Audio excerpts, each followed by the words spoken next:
Hello and welcome to another episode of the Frankly Leader podcast. Michael, my heart is brimming with gratitude ahead of this conversation we're about to have. So welcome to the Frankly podcast and thank you for being here as a special guest. It's an absolute pleasure. Great to join you, Jennifer. Thank you for inviting me along. I cannot wait to get into this. It's such an important topic. And Michael, you and I, our paths have crossed through the wonderful world of family systems and systemic constellations work. And you were one of my teachers, for which I am eternally grateful for, just to put some context into the podcast and where our connection came from. Yeah, no, that's fantastic work. And it's been a delight to accompany you along that part of your path. So it's a joy for me today to have you and your wisdom in this podcast. And we're going to be talking about something that is so simple yet so profound and also so incredibly important in today's world that leaders are navigating. So I can't wait to get into it. So let me introduce those of you listening to Michael Cahill. He is a coach, a trainer, a facilitator who blends a number of modalities, including NLP, time to think, the Enneagram, and systemic coaching and constellations. This came after a successful 16-year career in finance as an equity analyst.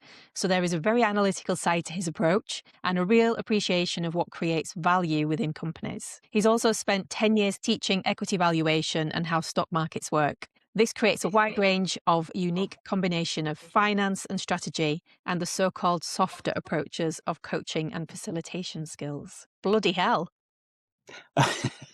Well, all of those modalities contribute a lot to the work that I do. I don't think there's any one unique way of looking at things. I love to be able to, use time to think when that's appropriate, or NLP, whereas systemic work is an applied philosophy. So just the joy of being able to dance between them, I think, is something that I love about my work. So that for me is the joy of what I do, is blending these things. And I think that the finance background is, in the circles that we're in, tends to be unusual. It's not kind of completely unique, but it's unusual. I just think that there's a sense in which I wanted to convey the fact that I understand what drives share prices. I understand what the drivers of shareholder value are. And I've got experience of working at very senior levels, advising on that and understanding that. Because I think some of the things that we're talking about can be deemed a little bit out there. Whereas, what excited me when I started looking at, say, systemic work, for example, is I just thought, why didn't I know this as an equity analyst? Why didn't I know this when I was looking at companies? Because all of the things that we're talking about really determine the health, success, and flow within that system that investors are looking at. And so it's absolutely paramount and fundamental to whether these companies generate shareholder value or not. And then related to that, I think, in terms of the balance of exchange, I think the environment we're in now is one in which I think a lot of organizations are extracting value rather than creating it. Yes. And again, just having an awareness of what's happening at a systemic level, rather than blaming, the management team or this, that, and the other, what's happening. To create that system. And of course, if we've got a lot of organizations extracting value, that's going to impact on the environment. It's going to impact on burnout in organizations, because if we're extracting value, we are putting the providers of finance first rather than the customer or the workforce. And these, I think, are big leadership issues at the moment. Yes, I would agree. At a systemic level, who comes first? Yeah. Is it the shareholder? Is it the customer? Is it the work? How do we manage all of this? And of course, the providers of finance think they came first. And it's just interesting to me. I spent the first part of my career in finance. Yes. I'm now coming from the other direction. I think a very privileged relationship with clients where you just get to address really what's going on for them, at a much deeper level. You have conversations that you wouldn't necessarily ordinarily have about topics that really are of profound importance to them, to their well-being, to their success. And I just think that that's rare. I mean, I have conversations, and you've probably found this as well. And when we were doing systemic work, you have conversations with clients about parts of their life that you would never reveal to even close friends. Absolutely. When you learn how to give that presence and create that safety in a really non-judgmental way for others, we're hired to be to hold developmental spaces for change and transformation. Yes, I agree with just that whole notion that leaders are present first. Mm, So if something happens, if there's a shock to a system, if something comes out of the blue, that capacity to be present rather than go into fight or flight is a key distinguishing feature of leadership.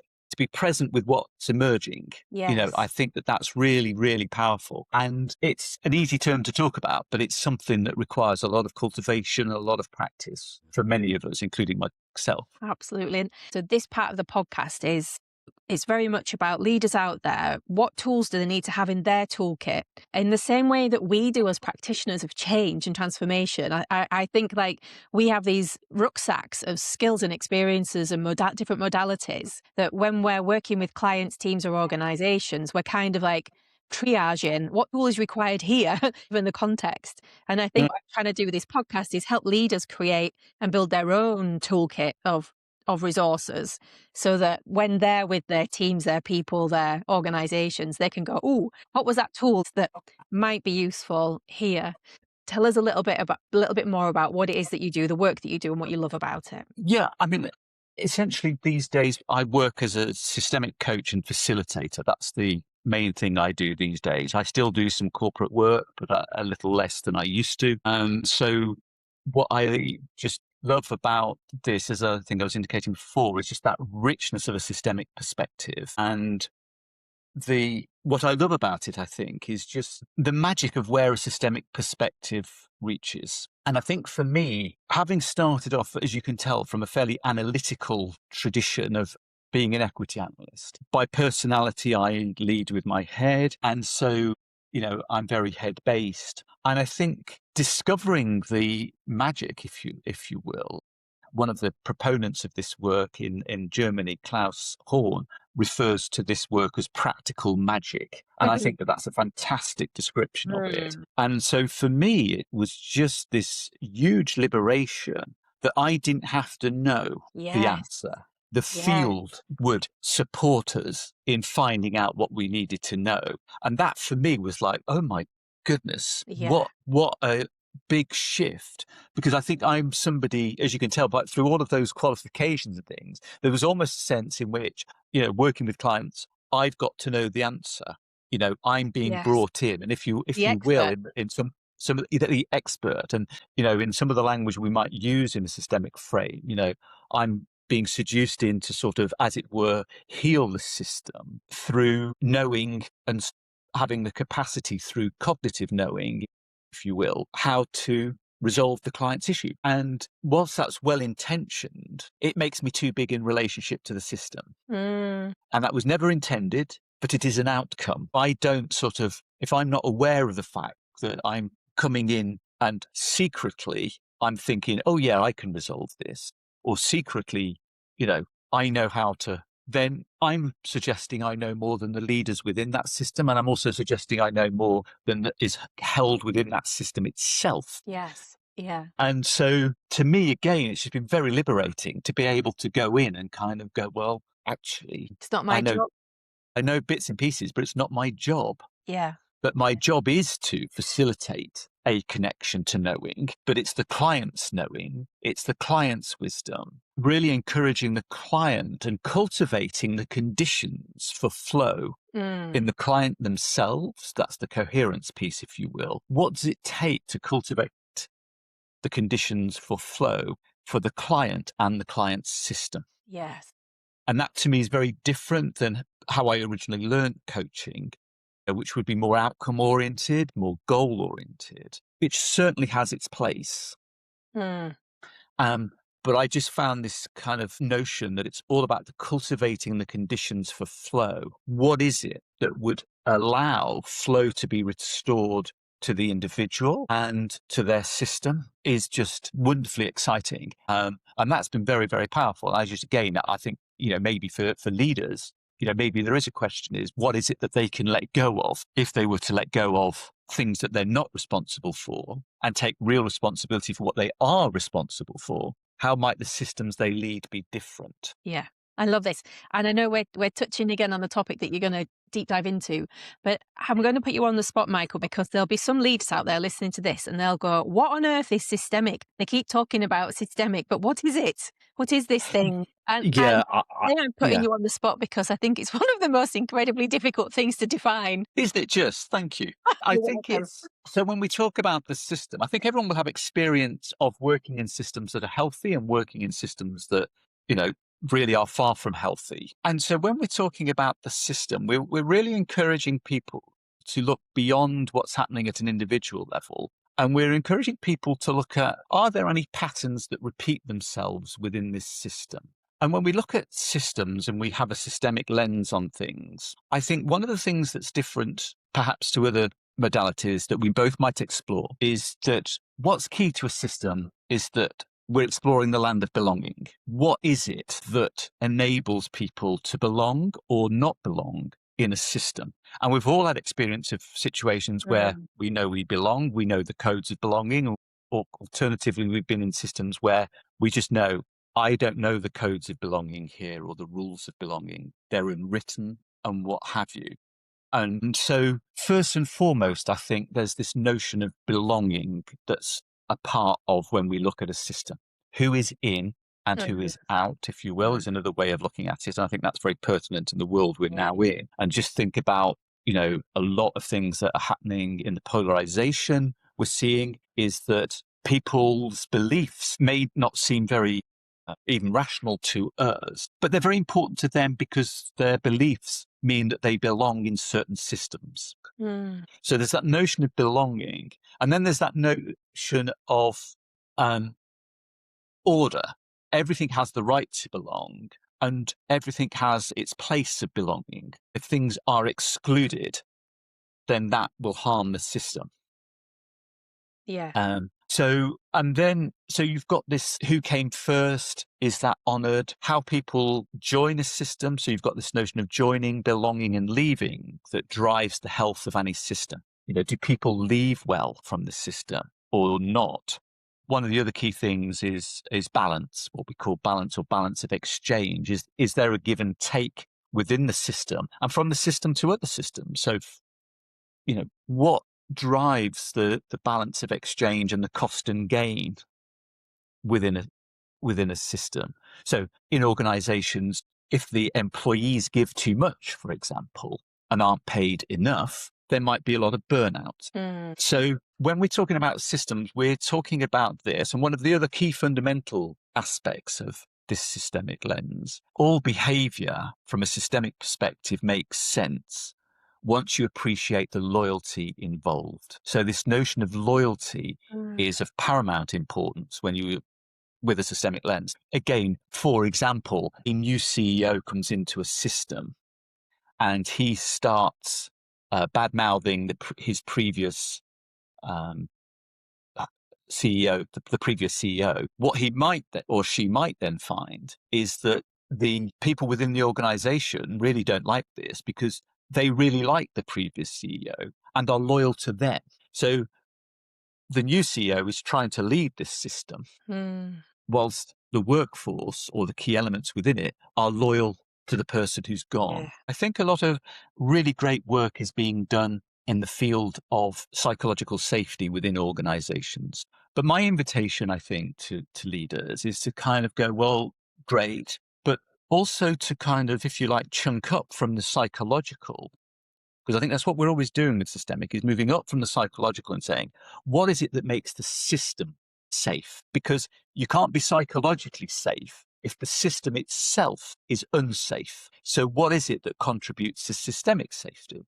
I think one of the things that creates systemic health, and I'm very grateful to John Whittington for a lot of his input on this, but one of the wonderful triangles he creates in his book, the three drivers within a system and the three human needs are for safety, both psychological and systemic, recognition and belonging. And I mentioned earlier, you know, I think leadership, it's increasingly creating the conditions for the organization to perform and cultivating those conditions. What do you do differently to create systemic safety? As an example, Yeah. what do you do to honor the joining, belonging, and leaving process? Because that is your responsibility as a leader. Yeah. What do you do to honor the past of the organization so that everybody's included? What's the relationship between the balance of exchange? So is the balance of exchange good within the organization? How do you treat your customers? Is there a good balance of exchange that you charge a fair price for a quality product, for example? What's your relationship, if you will, if you want to take a more ecological perspective? What's the balance of exchange between you and the environment? Do you take more from the environment than you contribute back? All of these things are systemic. Yeah. You've given us such a thorough, you've almost given us an introduction to systemic constellations. What's going through my mind listening to you explain that again? For leaders to see systemic constellation work as a means of diagnosing what can Mhm. be diagnosed with surface level tools. And when you've tried everything else and you're still circling round those problems that won't go away in Yeah. your business, systemic then is the perfect tool to come in and go, what else might be going on here? I think that's a really good way of putting it, actually. And it sort of does bring it back. And it's this, I think for me, what you're flagging, which I think is really, really important, is how much of the information, when you are in that situation, as it were, what's available to you cognitively and rationally isn't getting you to where you need to get to. And that, I think, leads us on to where we're going. And that is that what's missing, I think, in that situation, and something that's, I think, really overlooked in an organization, is where might the answer lie if it doesn't lie in all of the thinking and all the things we've done previously. And the answer lies looking at it systemically. But you can almost go kind of a step back from that.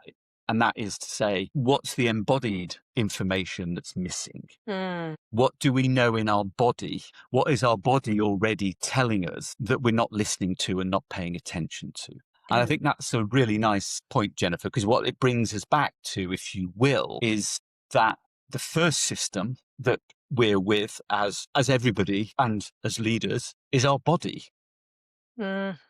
So again, if we are not kind of calm and safe in our own body, the organizations we lead can't be that.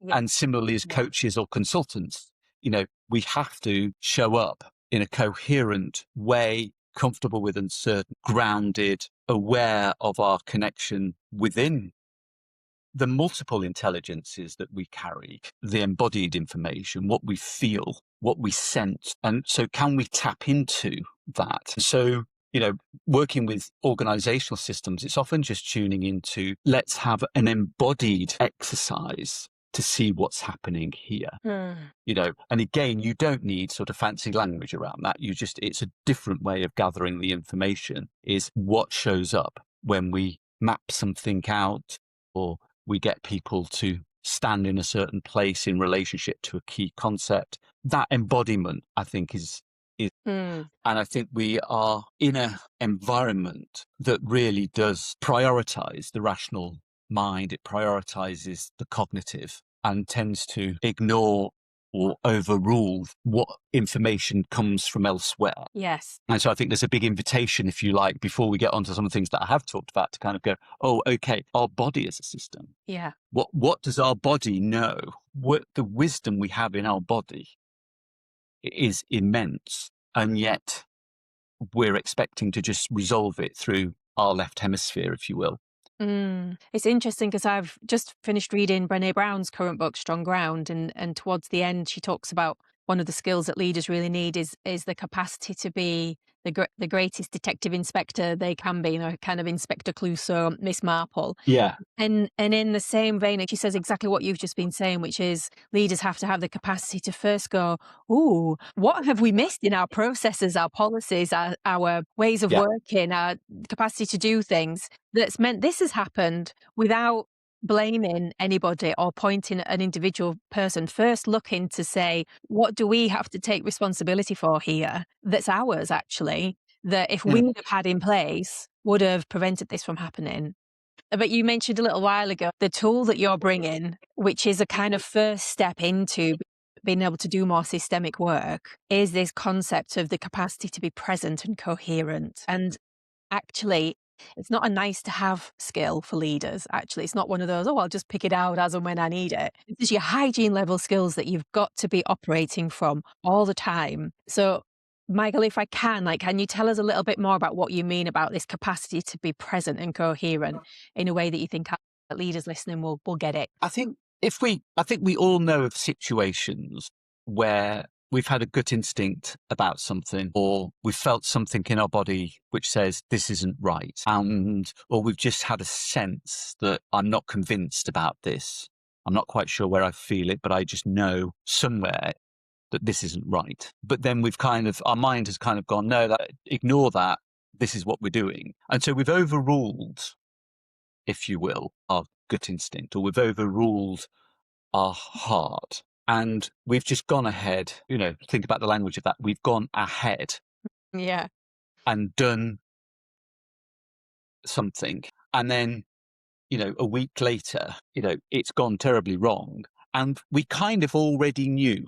I think all of us probably relate to that context, that where we really kind of went, I knew I shouldn't have done that. I just had a real sense to it. And it's not just me. I mean, I'm kind of coming off the work of Grant Sisulu and Marvin Oka on multiple brains, and Ian McGilchrist's work, which I really love, on the left and right hemisphere, and which some people will challenge all of this, and that's fine. But this is just an invitation in terms of coherence to really consider, when we're at our best, what's going on. And when we're at our best, my contention would be we're in a state of coherence, which implies to me a horizontal coherence where our left hemisphere and right hemisphere are connected and working together. And they do different things, which I can allude to if that's useful. But our left and right hemisphere are connected. And then through our right hemisphere, we're connected to our heart brain. And then in turn, we're connected to our gut brain. And these all do different things. And they all have their role to play. And so their differing functions are really, really important. I think we have an over-reliance on the left hemisphere. I think I can have an over-reliance on the left hemisphere myself as an analytical type. And the left hemisphere is brilliant analytically. It's great with language. It's great with labeling, categorization, numbers, concepts. So the left hemisphere is really, really important. And there are challenges. Because the left hemisphere tends to think it can go it alone, which can be quite dangerous, because the thing of concern in terms of the whole conversation we're having is the left hemisphere tends to not be connected to the body. It's disembodied. So if you will, the left hemisphere talks about this rather than being with it. So if we're talking about presence, we're not going to be present through our left hemisphere in the same way. We're not going to be attending to the world in the same way. Now, if you will, I'm very intrigued by this whole notion of the attention economy, how we're paying attention to the world and what we're paying attention to. But if we bring in the right hemisphere, much more comfortable with ambiguity, paradox, it would be much more creative, see things in much more metaphorical terms, importantly, much more comfortable with what's new and different. So if whereas the left hemisphere is much more what's old and familiar. So if you're wanting to innovate as a leader and have new ideas, my contention would be, well, brilliant. We need the right hemisphere involved here, because it will play, it will engage, it will appreciate difference, it will see the whole. The left hemisphere being good at analysis. And what analysis means is to literally break things apart. And it's a very important function. I've spent much of my career being an analyst. I break things down, I categorize them, I see how they fit together. The right hemisphere sees things whole. And creativity is often seeing things in the whole, in the round. And that, again, if you've got that, sort of the creativity of the right hemisphere and the clarity of the left hemisphere, you can see why, as a team, if you've got coherence, you've got clarity and creativity coming together, straight away, that's going to lead to very different results, if you will. Then we've got a heart brain, which deals with relatedness, our connection with others. And again, I'm going to invite us to consider that, when we have things like artificial intelligence and we have all of these left hemispheric things going on, and we have the rational mind and what have you. Our connection and relationship with each other comes from a heart place. It's also the seat of our values, what's important to us, our heart's desire. So our relatedness, our connection, our values sit here. So again, think of that in leadership terms when we're taking decisions. How can we take decisions if our heart is not involved? Because our heart will reflect the values of the organization, indeed our own values. And values should inform decision making, in my view. So again, you can see coherence, and I'm trying to relate it very directly in a useful way in terms of how, as leaders, we take decisions, that we need all of these inputs involved in the decision-making process. Because if our heart's not in it, we probably shouldn't do it. And then similarly, we've got this gut brain, which was the first brain, if you like. It's the oldest. We talk about our gut instincts. It's an intelligence that determines, a lot of things around courage, around traction and action, because a lot of people can be very, very clever, but don't get things done. Whereas if you're switched on at a gut brain level, it kind of goes, yeah, actually, on an instinct level, this is good. And it provides the traction and action to get things done. But you can then see, what it wants to get done needs to tie in with what's important, what our values are, how it supports our connection and ecology with people around, and with what's new and different and what we're creating and conceptualizing here. So it's a whole team effort. And this comes from, if you will, when we are in a state of coherence, which comes from basically breathing and slowing down and slowing down. Because when we speed up, we tend to flip into the left hemisphere. Yeah.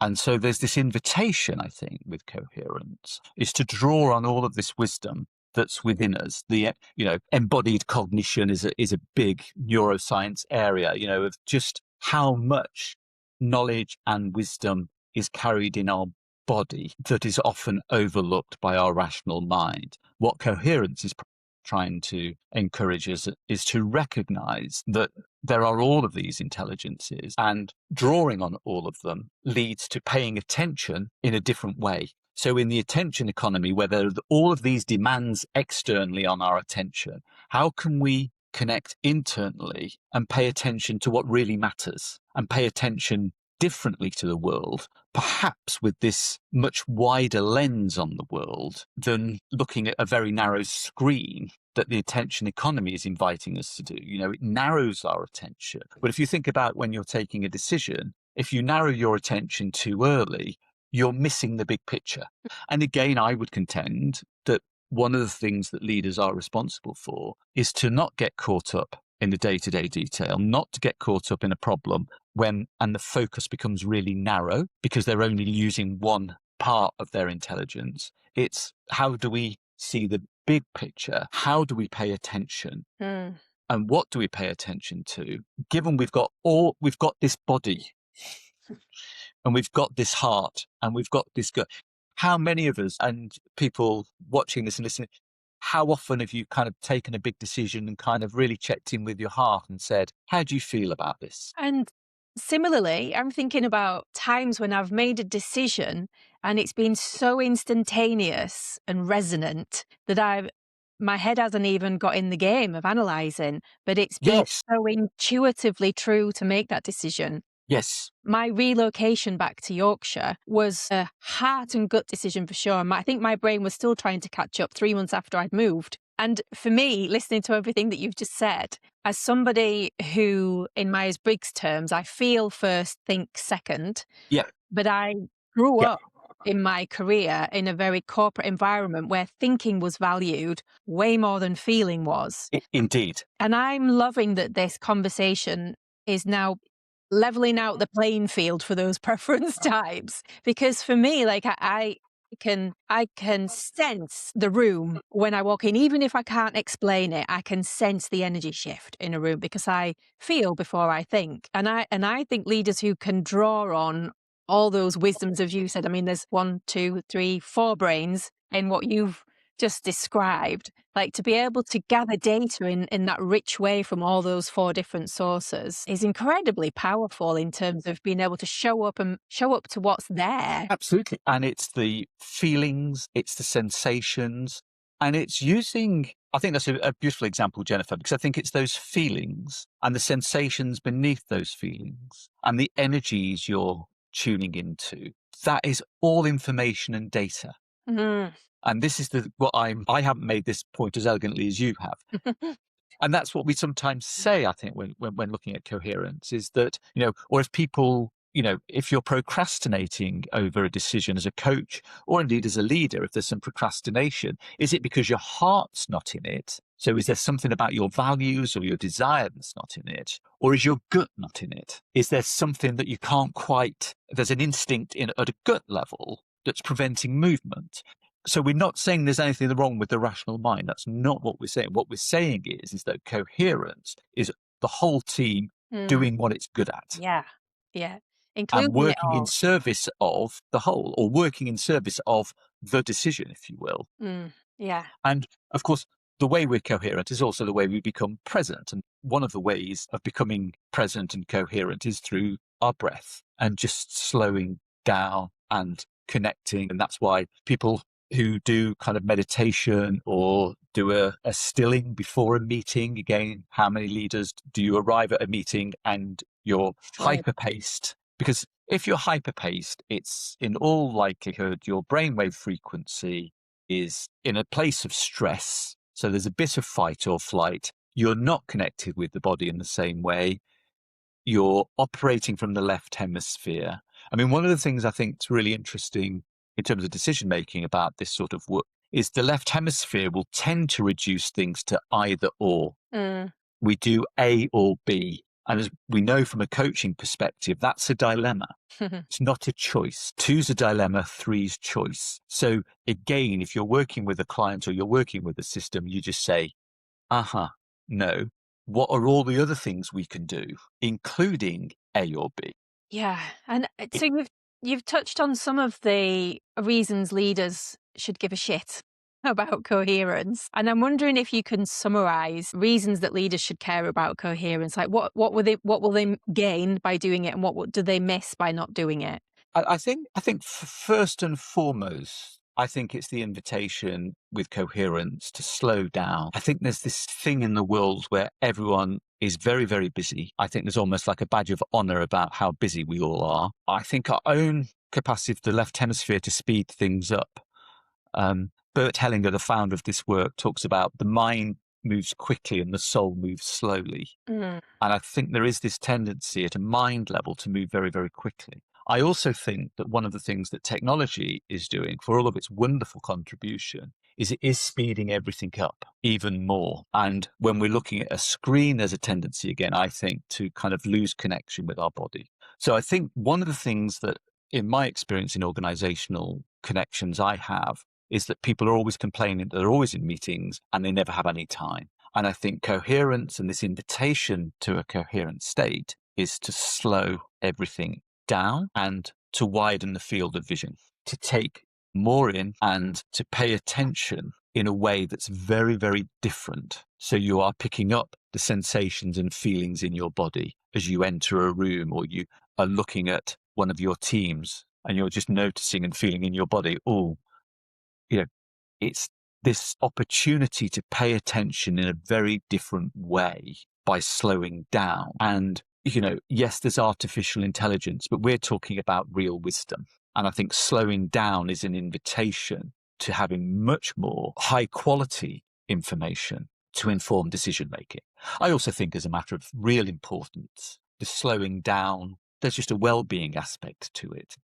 I think all organizations now, what is it that creates well-being? Well, I think that capacity to slow down and be present and not rely on one part of us is really important. So I think in terms of problems organizations have, I think the slowing down piece, it's counterintuitive. I don't dispute the real world challenges of inviting people to slow down. And yet coming back to slowing things down allows more to be seen, more to be felt, better decisions to be taken. And ironically, then things will speed up. Yes, the irony.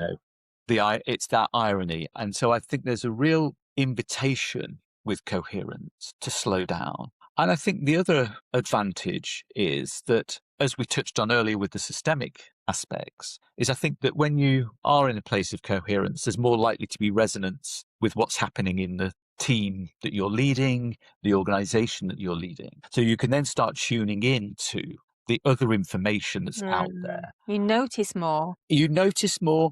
And I think one of the things that, whether it's a decision making context or a performance context, I think when we're in a place of coherence and we're resonating with what's happening, again, I think people will have had experience of this. Anybody following sports will have experience of this, where I have it.